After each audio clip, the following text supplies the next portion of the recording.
모든 분들께서 공부를 해서 합격하시면 좋겠지만 사실 그렇게 어렵다 보니까 공부를 하기 어려운 이유가 되는 것 같은데, 그 와중에도 합격자 분들과 그리고 강사들께 얘기를 나누다 보면은 그럼에도 이 변리사 시험이 공부하는 데 있어 어떠한 정석적인 길은 어느 정도 있다라고 생각이 들었었습니다. 그래서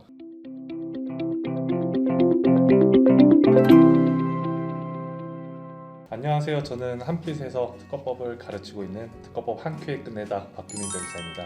안녕하세요. 저는 한빛 변리사학원에서 상표법 강의를 하고 있는 59기 수석 김주환이라고 합니다. 네, 저희가 이제 60기에서 아주 유명하고 멋있는 두 분을 모시고서 한번 얘기를 나눠볼까 하는데요. 반갑습니다. 안녕하세요. 저는 고려대학교 바이오의공학부 재학 중이고 60기로 14등으로 합격한 김효정입니다. 네, 안녕하세요. 저는 이번 60기에 합격한 조정윤이고요. 저는 이화여자대학교 전자공학과를 졸업하고 이번에 7등으로 합격하게 되었습니다. 네, 워낙 두 분 다 유명하셔가지고 모시기가 되게 어려웠었는데 오늘 두 분 모시고 할 거는 이제 간단하게 저희 변리사 시험에 대한 이야기랑 OX 퀴즈로 공감대 퀴즈 한번 해보도록 하겠습니다. 네, 좋습니다. 그런데 공부에 대한 얘기를 하기 전에 워낙 유명한 두 분을 모신 만큼 한번 개인 질문을 드려볼까 해요. 먼저 효정님께 질문을 먼저 드리고 싶은데, 효정님께서는 수험생 당시에 사과좌라고 해서 굉장히 유명한 네임드셨습니다. 합격하시고 나서 연수원에서 내가 그 사과좌다라고 한번 커밍아웃을 하셨었나요? 네, 저는 연수원에서 자기소개할 때 거의 항상 사과라고 밝혔었고요. 제가 사과를 그렸던 이유는 그 GS에서 답안지를 빨리 찾아가려면 표시를 해야 되는데 그때 무슨 표시를 할까 하다가 핸드폰 뒤에 있는 사과를 그렸습니다. 네, 저도 사과자님은 잘 알고 있는 게 저희 수강생들 사이에서도 워낙 유명했어요. 항상 어떤 GS든 모범 답안에 있으시다고 하셔가지고. 네, 다음은 이제 정윤님께 한번 말씀 드려볼게요. 이제 정윤님은 제 수업을 들었었는데 기억이 나는 게 있어요. 멘토링 때 이제 저한테 강사님 3대 몇이시냐고 물어봤었는데 기억하시나요? 그게 그 강사님께서 수업을 할 때 그 공부하는 거를 운동에 비유를 해주셨는데, 이제 그래서 같이 수업을 듣던 언니랑 이제 그럼 강사님은 3대 몇이실까 그렇게 해서 멘토링 할 때 제가 질문을 한번 드렸었습니다. 맞습니다. 멘토링을 이제 좀 많이 하셨는데 이제 보통 멘토링 때 많이 물어보는 게 이제 저 합격할 수 있나요를 많이 물어보는데, 사실 저희도 좀 장담하기는 어려운 것 같아요. 뭐 정말 잘하셨던 분들도 아쉽게 안 되는 분들도 있고, 사실 강사로서도 좀 마음이 아픈 부분이 없지 않아 있는 것 같아요. 맞습니다. 모든 분들께서 공부를 해서 합격하시면 좋겠지만 사실 그렇게 어렵다 보니까 공부를 하기 어려운 이유가 되는 것 같은데, 그 와중에도 합격자 분들과 그리고 강사들께 얘기를 나누다 보면은 그럼에도 이 변리사 시험이 공부하는 데 있어 어떠한 정석적인 길은 어느 정도 있다라고 생각이 들었었습니다. 그래서 고득점을 합격하신 두 분을 모시고서 각 과목별로 어떠한 공부 방법과 팁이 있었는지 한번 얘기를 나눠보고자 합니다. 먼저 특허법 먼저 이야기를 나눠보도록 할게요. 먼저 두 분 모두 특허법 점수가 굉장히 높으세요. 제가 알기로는 굉장히 높은데 특허법 강사로서도 항상 궁금해요. 그런 고득점 비결이. 먼저 두 분 각각 선택하신 교재라든지 아니면 강의를 선택하는 어떤 기준이 있을까요?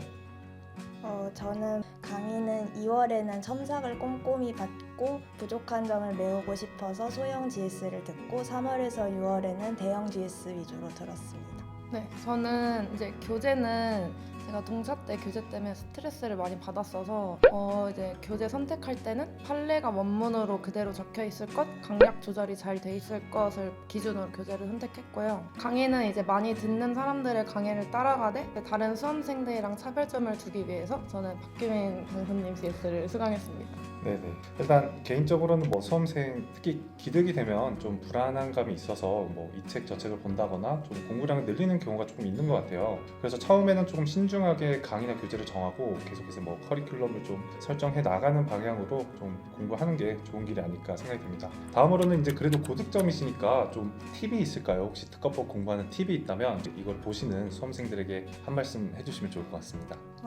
저는 그 실력이 부족하다고 느낄 때 자꾸 강의를 여러 개 들으면서 해결하는 거는 지양해야 된다고 생각합니다. 그리고 그 GS나 사례집을 풀고 나서 오답 노트를 작성하는 것을 추천하는데요. 오답 노트는 자기가 그 논점을 누락한 거나 논리 포섭에서 부족한 점이 있었던 거를 위주로 적었습니다. 저도 이제 똑같이 자주 틀리거나 중요한 논점들은 포스트잇에 목차를 잡아놓고 이제 기본서에 붙여서 같이 회독하면서 암기를 했고요. 탑10 판례나 뭐 최신 판례 경우도 원문 판례 그대로 읽어보면서 목차를 미리 잡아 보았었습니다. 굉장히 두 분 다 그래도 좀 각자만의 방향이 있었던 것 같아요. 저는 이제 두 문자 위주로 암기를 했었어요. 판례 같은 건 두 문자 위주로 했었고 뭐 짜투리 시간을 활용하는 걸 좋아했었는데 뭐 산책할 때나 아니면 화장실에 있을 때 좀 많이 했었는데 혹시 뭐 특허법 답안을 쓸 때 팁도 있나요? 뭐 사안포섭이라든지 아니면 아까 말했던 것처럼 판례 암기하는 방법이라든지 혹시 팁이 있으면 또 거기에 대해서도 간단하게 설명해 주시겠나요? 박규민 변리사님이 피드백 해주신 것 중에 사안이랑 결론을 이제 따로 쓰는 것이 좋다고 말씀을 해주셔서 실제 시험에서도 이제 사안과 결론을 따로 작성했는데 그게 뭐 고득점 하는데 도움이 많이 되었던 것 같고요. 이번 시험에서는 이제 배점이 작은 문제들이 많았는데 저는 제가 준비하고 외웠던 것들이 아까워서 배점에 상관없이 시간에 맞춰서 다 작성하려고 노력했었습니다. 답안지를 보통 조문 쓰고 일반론 쓰고 판례 쓰고 사안포섭을 하는 순서로 작성을 하게 되는데 저는 그 앞에 썼던 일반론이랑 판례를 최대한 사안포섭에 녹여서 작성을 하려고 노력했고요. 그리고 판례 작성할 때는 키워드에 따옴표 표시를 해서 잘 보이게 했고 목차는 논리 구성이 한눈에 보이도록 작성하는 것을 중요하게 생각했습니다. 근데 여기 좀 오해가 있을 수도 있는 게 제가 막 홍보를 부탁한 건 아니에요. 부탁한 건 아니고 그렇게 좀 도움이 됐었죠. 그래도. 네, 전 많은 도움이 되었습니다. 감사합니다. 네, 이제 뭐 합격자분들하고 이야기 나눌 때마다 그래도 비슷한 내용이 자주 나오는 것 같아요. 뭐 특허법 관련해서도 두 분뿐만 아니라 다른 고득점자분들하고 이야기해도 뭐 비슷한 내용이 나오는 것 같은데 저도 아무래도 뭐 각자 답안은 다 다르고 공부법도 다르겠지만 전체적인 방향은 조금 비슷하다고 생각이 됩니다. 그러면 이제 상표법과 관련해서 저희 김주환 변리사님께서 진행하도록 하겠습니다. 좋습니다. 이제 저도 상표법 강사인 만큼 상표법에 대해서 얘기를 안 나눠볼 수가 없겠는데요. 일단 기본적으로 상표법은 다른 과목들에 비해서 훨씬 더 사안포섭의 중요도가 높다라고 판단이 됩니다. 그래서 먼저 질문을 한번 드려보고 싶은데 정은님께서는 상표법 사안포섭에 있어서 어떠한 팁이나 방법이 있으셨나요? 상표 사안포섭은 판례 논리대로 쓰는 것이 중요하다고 생각합니다. 먼저 판례 키워드로 사실관계를 설명한다는 관점에서 쓸 내용들을 기재를 하고 또 판례 논리 구조를 사안포섭 구조에 맞게 반영하면 충분하다고 생각합니다. 너무 좋은 답변을 해주셨습니다. 항상 모든 사람들이 사안포섭이 매우 중요하다라고 알고는 있지만 제대로 하기가 정말로 어려운 것 같아요. 정희님이 정말 잘 대답을 해주셨고 혹시 한 번 더 질문을 드리자면 효정님께서도 한번 상표법 전반에 있어서 어떤 식으로 공부를 하셨는지 답변해 주실 수 있을까요? 상표법 문제는 사안포섭이 중요한 판례형 문제가 있고 여러 논점을 뽑아내는 게 중요한 단원점 문제가 있다고 생각하는데 그 두 가지 문제의 중요성을 항상 기억을 하면서 비중을 어느 쪽에 치우치지 않고 하는 게 중요한 것 같습니다.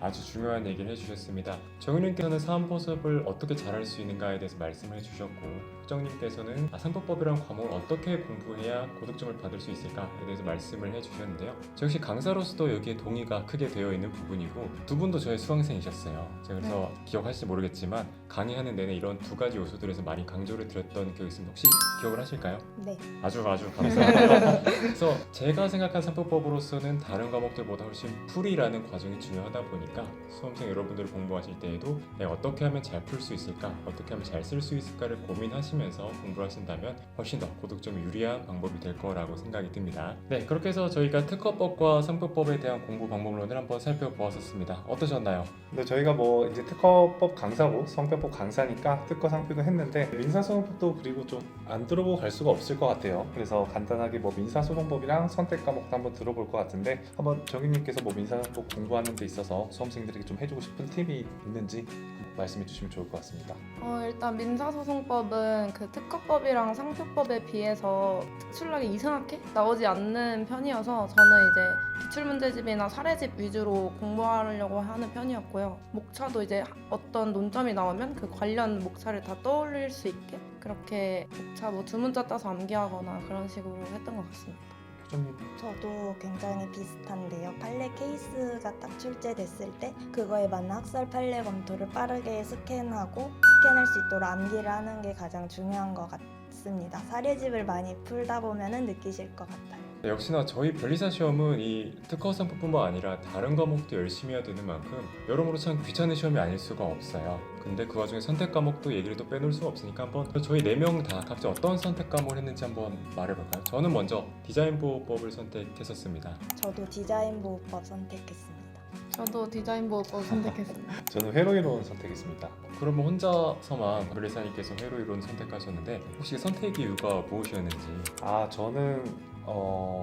저는 사실 수학을 되게 좋아해가지고 수학을 조금 잘한다고 생각을 했었고 수학을 좀 잘하다 보니까 이제 회로이론이라는 과목이 사실 뭐 공부하는데 그렇게 시간이 많이 들지 않았던 것 같고 그래서 기득 때는 거의 한 5월부터 기출문제 정도만 풀고 그래도 저희가 이제 100점을 맞는 시험이 아니니까 50점 넘기기에는 저한테 딱 알맞은 과목이었던 것 같습니다. 여기 세 분은 어떻게 선택하셨는지? 저는 디자인 보호법을 1차 시험에서도 공부하니만큼 그냥 편하게 공부할 수 있겠다는 생각이 들어서 선택했었고 실제로도 특허 상표의 답안 양식을 거의 그대로 쓸 수 있어서 좀 편리하게 공부했었던 것 같습니다. 저도 같은 이유로 디자인 보호법을 선택했습니다. 저도 같은 이유로 디자인 보호법 선택했습니다. 저는 사실 하고 싶은 말이 있는데 디자인 보호법은 외워야 되니까 저는 좀 암기력이 많이 부족하다고 생각을 해서 디자인 보호법은 좀 제외를 했었던 것 같아요. 그럴수록 모든 사람들이 선택 과목의 전략이 다 다르다 보니까 뭐 하나의 선택은 무조건 좋다라기보다는 개인의 스타일이나 공부 목적성에 맞추어서 선택하시는 게 바람직하다라고 생각이 듭니다. 네, 그러면 일단 1부는 저희가 여기까지 해서 간단하게 공법에 대해서 설명을 했는데 1부는 너무 좀 딱딱하게 흘러갔던 것 같아요. 그런데 저희 2부에서는 좀 더 재밌게 저희 공감대 퀴즈로 진행을 할 거니까 2부에서 뵙도록 하겠습니다. 네, 그러면 다들 감사합니다. 네, 2부에서 뵙겠습니다. 감사합니다.